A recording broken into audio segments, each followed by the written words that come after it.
Caught my Mill pleasuring herself with intimate toys in my bed after years of her behavior towards my husband. Now she's facing charges and a lengthy prison sentence.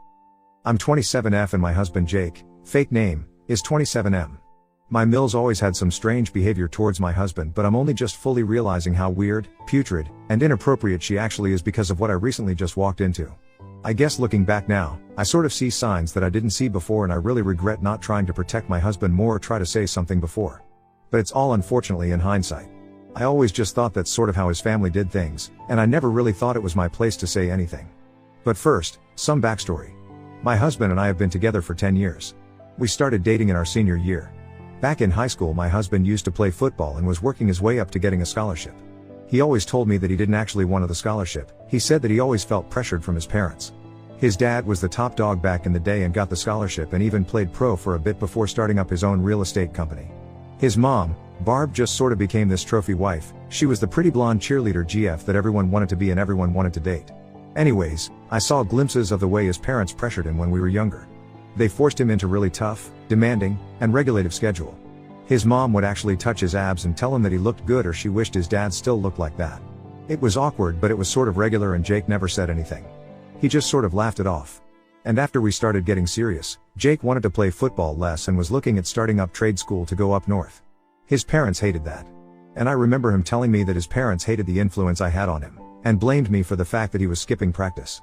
Because he was skipping practice and not following this strict dictatorship regime anymore, he may or may not have lost a few pounds, and so sometimes his parents would even tell him that he thinned out and looked like a stick. So it made him feel shitty about himself. Other times, his mom would point out his washboard abs or his hot six-pack. Yeah, she used the word hot with her only son. Now that I think of it, she actually said some weird things after my husband and I started doing the deed as horny little love bugs, as if she was creeping on us or something.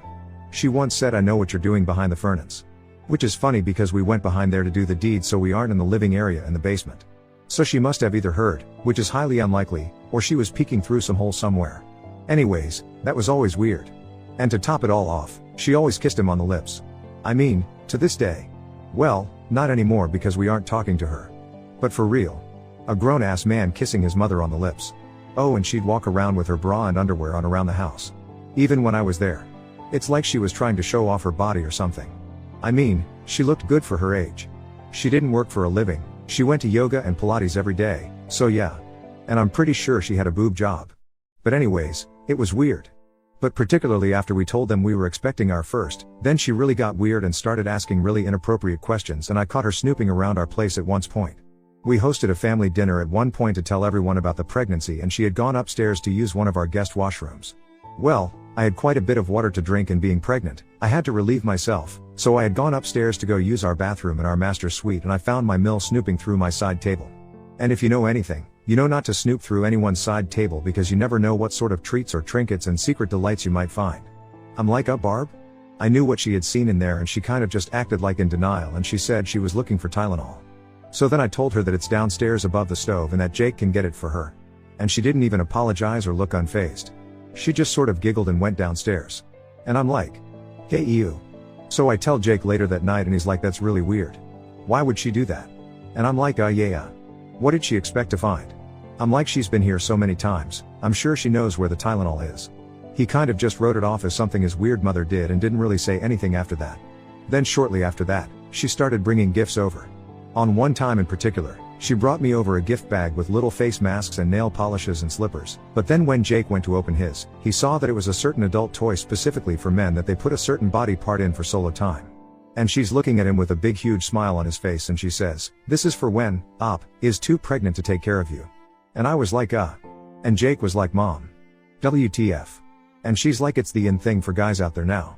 And Jake stuffed it back in the bag and was like, "Thanks but no thanks, that's extremely inappropriate."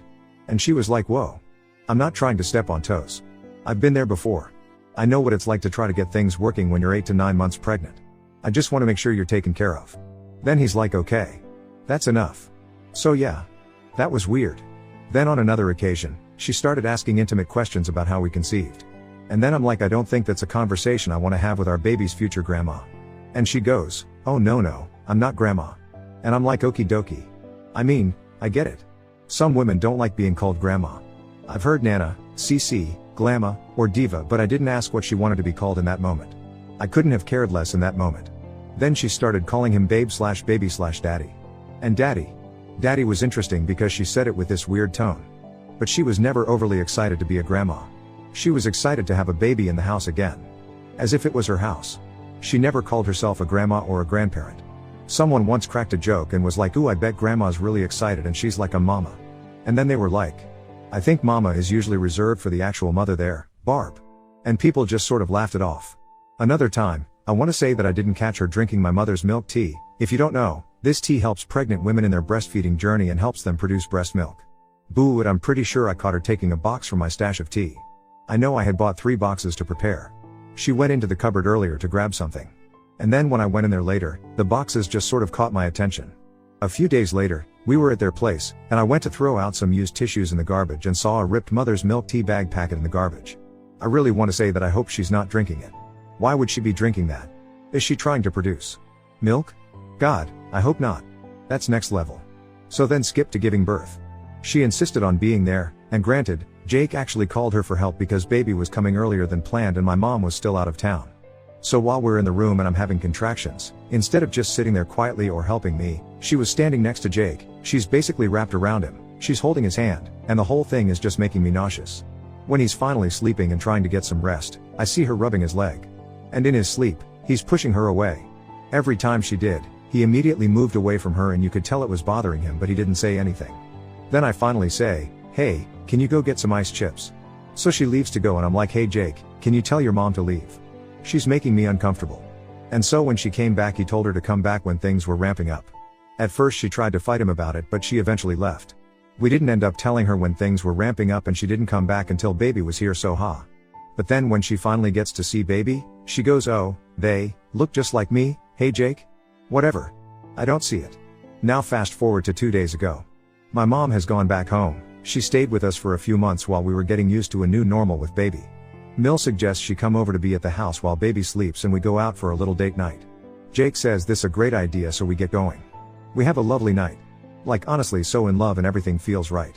We come back home and we are like, "Hey, we're home." But no one answers us. And we're like, "K weird." Then we're like, "Barb? Hello?" Still nothing. In my mind I'm like, wow, this bitch has literally kidnapped our baby and God knows what she's done with it or where she is. So then we go upstairs and Jake checks our baby's room and I immediately go to our master and I see Mill pleasuring herself on our bed. I literally scream and shut the door. She screams. Jake comes over and he's like, what? And he goes to open the door and I'm like, no. And he's like, "What?" And I'm like, Your mom is in there and she's touching." And he goes, "What?" And then Barb calls out from the room and she's like, "I didn't expect you guys to be home so soon." And Jake's like, "Mom, get the fuck out here now." And then she comes out after a couple of minutes. And Jake's like, "What the hell were you doing in there?" And she goes, "I was just passing the time, trying out some of your stuff." And I'm like, "My stuff?" And she goes, "Oh yeah, I'll wash it." And I'm like, "Excuse me?" And Jake's like, "Mom, no. Jesus." And she literally is looking at us like we're the psychos here. Then I'm like, "Mill, you need to leave. I don't trust you with our baby. I don't trust you with my husband. You've really crossed a line tonight." Then Jake is just like, "WTF, Mom. WTF. She plays dumb, ends up leaving 10 minutes later. So yeah. Ida? Edit, I do not want this kind of behavior around our child. It makes me uncomfortable that she is acting sexually towards my husband, and if he won't defend himself, I will step in to protect him. Not only that, but if she's this way with my Jakey, then who's to say what she's going to be like with our baby? And now I feel just horrific for leaving our baby with her. Who knows what she did or could have done. Update 1. Okay, so a bunch of you have told me the obvious. I'm not the a-hole. But I feel like the a-hole for not saying something sooner. For not stepping up for Jake when he needed someone too. He hasn't actually opened up to me about how he's been treated by his mom his whole life, but we're working on going to therapy together and individually. Not only that, but we went NC with Jake's mom and his Phil came over to talk to us. We told him literally everything. Everything. And Jake and him even went into a separate room and had their own conversation. His Phil ended up apologizing to us both, but to specifically Jake. He feels awful for not seeing all of the warning signs earlier on and for not doing anything and protecting him from that abuse. His Phil went and rented an apartment for Mill to move into. They're going to be selling that house that they live in and they're currently going through a separation. Phil filed for a divorce and he knows because Mill has never worked a day in her life, he has to give her basically everything, so he's not stoked about that because she doesn't deserve a cent. But yeah, so they're not living together. And basically it's starting to go around town just how weird she's been. And some of the football moms out there have even said that they thought that she was weird and overstepped her role as a trusted adult in the community. I guess someone who Jake used to play football with said that his mom made a move on him and touched him inappropriately. So now that's being investigated. I hate the fact that we share a name with this woman. And I hate myself for not saying something sooner. Update 2, well, Mill was charged by that man who Jake used to play with back in junior high. In fact, she's going away for 30 years. When she was going through trial, she asked that Phil and family be there to support her, and that was a huge joke. Jake and his dad are slowly getting back on track and trying to repair what's there. Jake's dad is really trying, and he's even started going to therapy himself. Jake and I have been continuing with therapy and we're doing really good. Jake seems to feeling much better, he seems lighter. Not holding things in. He doesn't look like he's carrying on to anything. Our communication is doing great. It's going to be a journey, but we're ready for what's ahead. We're welcoming this new chapter with open arms. We're just all moving forward and loving our new little normal.